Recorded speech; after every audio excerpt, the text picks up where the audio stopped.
Olá, nós estamos então agora continuando aqui a segunda parte, do nosso vídeo a respeito da criação do céu e da terra. Nós já vimos no primeiro vídeo a respeito do mundo espiritual. Deus cria um mundo invisível, ele cria um mundo visível, que é o que nós conhecemos, e também um mundo invisível, que é um mundo angélico, um mundo espiritual. Ele criou criaturas espirituais e criaturas materiais. E o homem, ele acaba participando das duas naturezas, tanto da espiritual quanto da material, porque nós somos compostos de espírito e matéria, tá certo? Então nós somos seres aí que Deus juntou duas coisas e fez uma só. A nossa alma é imortal, nosso espírito é imortal. Portanto, por isso que quando a gente morre, o nosso espírito vai para Deus, porque o nosso espírito é eterno. Nosso espírito é imortal, melhor dizendo, né? Eterno é Deus, é verdade, mas nós somos imortais. O nosso espírito é imortal. A nossa carne ainda não é, tá certo? Vamos lá. Então, continuando, agora nós vamos falar sobre o mundo visível, que é o mundo que nós conhecemos. O Catecismo nos diz lá que Deus criou tudo com riqueza, diversidade e ordem. Todo este mundo material que Deus fez e criou do nada, como nós já vimos na outra aula, ele é bom, ele é ordenado. Esse mundo, ele é rico, ele é maravilhoso, para falar a verdade. Lembra lá no Gênesis? E Deus viu que tudo era muito bom. Então esse mundo que Deus criou, tudo que ele fez é bom. Tudo aquilo que existe é criado por Deus, tá certo? Tudo que nós vemos é criado por Deus. Como eu já falei, é claro, o homem, ele pode transformar a matéria num outro objeto. Então ele pega lá da madeira, ele faz um violão, né? Deus, então, ele pode transformar a partir daquilo que Deus criou. Mas o homem não pode criar do nada. O homem não pode estalar os dedos e dizer, faça-se. E de repente aparece uma árvore no quintal do cara. Não tem como, né? Só Deus pode fazer isso. Tá? Nós podemos apenas transformar aquilo que Deus criou. Tudo bem? Então, também ainda no Gênesis, a respeito do Gênesis, diz o Catecismo que Deus criou, então, o mundo em 6 dias. Lembra disso? Deus criou em 6 dias. Foi o primeiro dia, depois foi o segundo dia, foi o terceiro dia, até que no 7º dia Deus descansou. Então ele cria tudo e depois descansa no 7º dia. Tá? Diz lá um documento da igreja Lumen Gentium que a finalidade da criação é a glória de Deus. Tudo que Deus cria é para manifestar a sua glória, o seu amor, a sua bondade, a sua riqueza. Tá? Tudo que Deus criou é bom e é para manifestar a sua glória. Inclusive, é bom a gente afirmar sempre isso, que tudo que Deus criou é bom, porque aí nós combatemos aquela mentalidade gnóstica. Lembram do gnosticismo? Que falava que o mundo material é mau e que apenas o mundo espiritual é bom. Isso é uma heresia, tá bom? Então o mundo material é maravilhoso, é criado por Deus, é obra de Deus. Deus viu que tudo isso era muito bom. Então, não misture as coisas, tá bom? O mundo material é bom, sim, tá certo? E tudo o que existe, nos diz o Catecismo, deve a sua existência a Deus. Tudo que existe deve a sua existência a Deus. Se nós existimos, nós devemos isso a Deus que nos criou, tá bom? Gostaria de ler agora com você 2 parágrafos, o 338 e o 339, tá bom? Vamos pegar então o 338, que diz assim, olha só. Não existe nada que não deva sua existência a Deus Criador. O mundo começou quando foi tirado do nada pela palavra de Deus. Todos os seres existentes, toda a natureza, toda a história humana tem suas raízes neste acontecimento primordial. É a própria Gênese pela qual o mundo foi constituído e o tempo começou. Olha! A própria Gênese pela qual o mundo foi constituído e o tempo começou. Eu falei no outro vídeo, que não existia tempo. O tempo passou a existir quando Deus cria este mundo. E a gente tem o tempo cronológico, Diz o 339, cada criatura possui sua bondade e sua perfeição próprias. Para cada uma das obras dos 6 dias se diz, e Deus viu que isto era muito bom. Pela própria condição da criação, todas as coisas são dotadas de fundamento próprio, verdade, bondade, leis, e ordens específicas. As diferentes criaturas, queridas em seu próprio ser, refletem cada uma a seu modo um raio da sabedoria e da bondade infinitas de Deus. É por isso que o homem deve respeitar a bondade própria de cada criatura para evitar um uso desordenado das coisas que menospreze o Criador e acarrete consequências nefastas para os homens e seu meio ambiente. Tá? Então, aqui nesses parágrafos, nós podemos perceber que tudo aquilo que Deus fez tem uma lei específica, tem uma ordem, e cada lei deve ser respeitada. Tudo que Deus criou tem uma ordem, tem uma lei, tem um tempo, e tudo isso deve ser respeitado. Deus instituiu leis da gravidade, por exemplo, a lei da gravidade, por exemplo, né? As leis da física que devem ser respeitadas. Então, por exemplo, se a pessoa se joga de cima de um prédio de 30 andares, ela não pode esperar outra coisa, na verdade, senão morrer. Na verdade, só por um milagre. Porque existe uma lei que o homem não voa, tá certo? Então nós respeitamos a própria constituição do homem, que é não voar, é uma regra, o homem não foi feito para voar, e também é a lei da gravidade, certo? Você jogou lá, vai puxar, e o homem vai cair lá embaixo, tá bom? A gente não está no espaço, né, que não tem gravidade, então a gente vai morrer. Portanto, tudo deve ser respeitado. Então, às vezes, aliás, muitas vezes a gente coloca até a culpa em Deus, né? A gente fala assim que o cara foi lá e, poxa, né, morreu tragicamente porque Deus quis. Muitas vezes não. Você veja, se a pessoa pega o carro lá, né, bebe um pouco mais na festa e vai dirigir embriagado, e aí pega a BR e morre lá, o cara tá a 130 por hora, morre, bate o carro, não é culpa de Deus, você concorda, não é verdade? Então, assim, existem leis que Deus estabeleceu e devem ser respeitadas. E aí entra tudo, toda a moral entra nisso, né? Inclusive a nossa própria saúde entra nessa história. Porque nós temos que respeitar também esta lei do nosso corpo. Então nós temos que respeitar os tempos, tá? A pessoa que tem lá seus 70 anos já não consegue fazer mais do que fazia quando tinha 20. Então também nós temos que respeitar a lei, essas leis todas que Deus instituiu, tá bom? E aí, olha só que interessante que diz o catecismo. As criaturas se completam, por isso são diferentes umas das outras. A beleza do universo é feita dessa harmonia dos diferentes. Então também é essa coisa maravilhosa que existe na criação. Deus cria seres completamente diferentes uns dos outros, e é exatamente essa diferença que traz a complementariedade.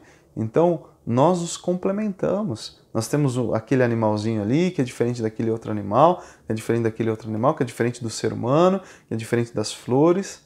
E toda esta beleza na diversidade traz essa harmonia dos diversos e uma complementariedade. Tá? Mostrando também o seguinte, que nem tudo, uma pessoa só não tem tudo, né? Todos nós dependemos uns dos outros. Uma flor, ela não é tudo que existe. Ela não tem todas as qualidades que outros seres têm. Então, isso nos ensina a humildade também. A diversidade da criação, ela traz, e essa complementariedade, ela traz um ensinamento para nós. Ela nos mostra que nós, seres humanos, nós também não temos todos os dons, todas as qualidades. Nós não somos a única forma de existir, o único jeito. Por exemplo, você que é uma pessoa, sei lá, agitada, né? Você é agitado, você gosta de andar para lá e para cá, esse é o teu jeito. Não queira que todas as pessoas sejam como você é, tá bom? Não adianta, não adianta. Eu, por exemplo, eu sou um cara calmo, tranquilo. Eu sou sou meio devagar até, né? Sou meio calmo. Eu vejo que tem outras pessoas que não são assim. Eu não posso querer que todo mundo seja como eu sou. E aquelas outras pessoas que são mais elétricas, isso faz parte do próprio temperamento, da personalidade da pessoa. Deus criou a pessoa assim. Eu não posso querer que ela seja como eu, ela não pode querer que eu seja como ela, né? Não dá. Nós somos seres diferentes. Então, até essa diversidade nos ensina essa beleza, né? Eu não tenho todos os dons. Eu tenho, por exemplo, dom da palavra, eu tenho o ministério da música, né? E tem outros dons, dons de ensinar, mas eu não tenho tantos outros dons que os meus irmãos têm, que tantas pessoas têm, dons maravilhosos. Tem aquele que sabe cozinhar maravilhosamente bem, tem o outro que não sabe. Então, assim, nós temos que respeitar a diferença e isso nos ensina a sermos mais humildes. A beleza da criação reflete a infinita beleza do Criador. Então, isso a gente já falou na outra aula, mas é sempre bom relembrar que tudo que nós estamos vendo de belo que Deus criou, isso reflete a própria beleza daquele que criou tudo isso. É um reflexo da beleza de Deus, é um reflexo do amor de Deus, é um reflexo da grandiosidade de Deus. O Catecismo da Igreja também fala que há uma hierarquia das criaturas. Deus criou tudo de uma forma hierárquica. Então, ele começou das coisas mais simples às coisas mais perfeitas. Tá certo? Então, nós seres humanos, homem e mulher, nós somos a obra-prima da criação de Deus. Nós somos a obra-prima, né? Eu sempre digo, Deus criou todo o cenário primeiro e depois ele nos colocou como atores principais, como protagonistas deste mundo. Nós que somos os únicos seres criados à imagem e à semelhança de Deus. Olha que honra que nós temos, a imagem e semelhança. E ainda esse Deus, ele quis se fazer homem como nós. Além dele ter nos criado a sua imagem e semelhança, antes dele ter sido feito homem como nós, antes disso ele já tinha nos criado. Então depois ele quis se fazer homem como nós também, sem deixar de ser Deus, mas se tornou um de nós. Então olha como Deus ama o ser humano, olha que dignidade. Nós não somos dignos de tudo isso.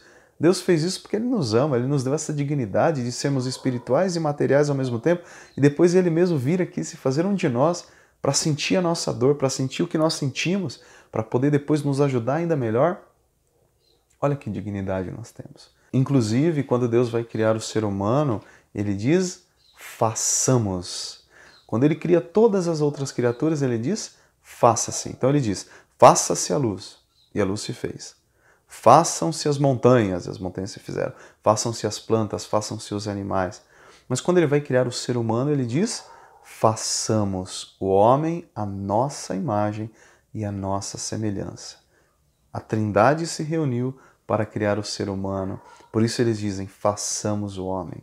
Então, o homem é aquele que Deus toca, ele põe a mão. Lembra do barro? Deus moldou o ser humano e soprou nele o hálito de vida. E o homem passou a ser um ser vivente. Lembra lá no Gênesis? É o segundo relato da criação do homem. Então, é o único ser em que Deus coloca a mão. Os outros seres Deus apenas disse, mas quando Ele vai criar o ser humano, Ele põe as mãos e Ele molda o ser humano à sua imagem e à sua semelhança. Depois disso, Deus estabeleceu leis estáveis na criação das coisas, nós já falamos disso. Lembra que para cada coisa Deus instituiu leis, né? Ele descansou e santificou o sétimo dia. Então, no sétimo dia, Deus descansou. Essa foi a ordem da criação. Ele trabalhou nos 6 dias e no sétimo ele descansou. Então, o sábado foi o dia estabelecido por Deus para o culto e a adoração. O culto, portanto, está inscrito na própria ordem da criação. Então, no próprio ato criador de Deus, na própria essência da criação, digamos assim, Deus já colocou a ordem, a lei da adoração e do culto. Então, o sétimo dia é o dia do descanso, é o dia de darmos a Deus o louvor, a adoração, o serviço. O domingo, que para nós agora é o dia do Senhor, né? Porque no Antigo Testamento, o sábado, até o sábado era o dia do Senhor. Mas depois, essa foi a primeira criação, mas depois, na segunda criação em Cristo, né? Porque Cristo, a igreja diz que Cristo, ele traz a nova criação do ser humano, esse homem restaurado agora. Jesus ressuscita no domingo, no primeiro dia da semana, que é o 8º dia, digamos assim. É o 8º dia, é o novo dia da criação. Então agora esse é o dia, para um cristão, é o dia do Senhor, o domingo. Então nós temos que respeitar também o domingo. Nós não podemos reservar o domingo apenas para o nosso lazer. É claro que também é para o nosso lazer, para o nosso descanso, é para a gente encontrar família, para a gente visitar os amigos, é o dia, mas é também o dia de nós nos encontrarmos e rendermos culto e adoração ao nosso Senhor, aquele que criou o céu e a terra. Se até mesmo ele descansou, nós temos que descansar. E não é um descanso apenas, é um dia de nós devotarmos a Deus. É um dia de devoção, tá? Então que nós possamos reservar esse oitavo dia, que é o domingo, né? Que o catecismo chama de oitavo dia, esse dia da nova criação, que nós possamos reservar para prestarmos a Deus o culto que Ele merece, o culto de adoração. Não apenas um culto individual, mas um culto em comunidade, um culto com a igreja reunida, porque na igreja se reúnem o céu e a terra. O céu e a terra proclamam a glória de Deus. Nós nos unimos aos anjos e aos santos para glorificá-lo a uma só voz. E o domingo é o dia por excelência para nós fazermos isso. Tá certo? Então não queira simplesmente fazer as suas orações na sua casa, mas vá à missa, vá à igreja apenas o domingo.